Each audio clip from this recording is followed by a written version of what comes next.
আসসালামু আলাইকুম। আজকে আমি বানাবো বুন্দিয়া। তো বুন্দিয়ার জন্য আমি এখানে বেসনটাকে আগে থেকে ভিজিয়ে রেখেছি আধা ঘন্টা। এবার আমি বানাবো। এই দেখুন, এইরকম হয়েছে বাটারটা। আমি আগে থেকে কড়াইতে তেল গরম করতে রেখে দিয়েছি। এবার আমি দিব, আমার কাছে এইরকম ছান্নি দিয়ে বানাবো আমি। অনেকজন তো হাতার ছান্নি দিয়ে বানায়, আমি এইগুলো দিয়ে বানাবো।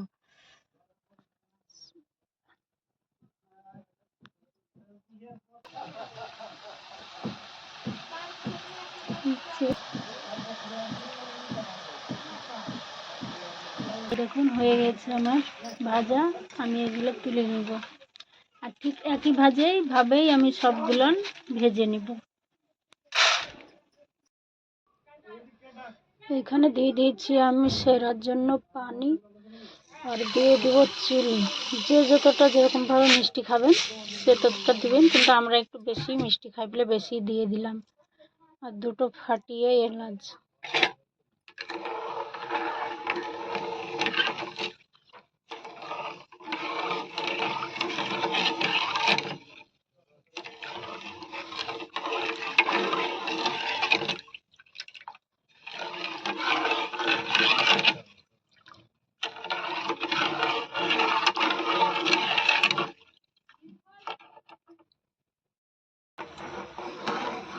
এই দেখুন আমার সেরাটা হয়ে গেছে।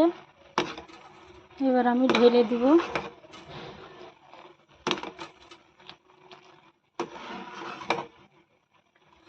অনেকটাই কমে গিয়েছে। এবার আমি একটা গামলা নিয়েছি, আর এই গামলাতে ঢেলে দিব। বুঁদিয়াগুলো ভাজি নিয়েছি। তো ভেজাটা কেমন হয়েছে বলবেন। কিছু কিছুটা এই দেখেন এরকমভাবে গোটা গোটাও রেখে গিয়েছে, জোড়া ধরে গেছে। তো আমি যেমন পেরেছি তেমনই ভেজে নিয়েছি।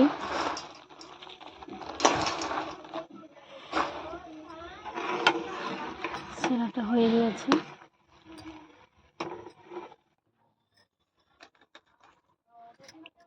এবার আমি সেরাটা উপর দিয়ে ঢেলে দিব।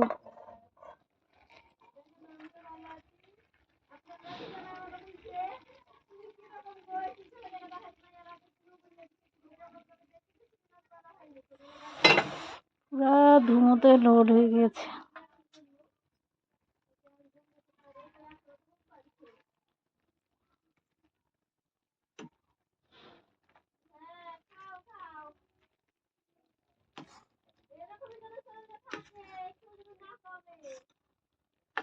আমার বুঁদিয়া ভাজাটা কেমন হয়েছে আপনারা জানাবেন, আর কে কীভাবে বানান সেটাও জানাবেন।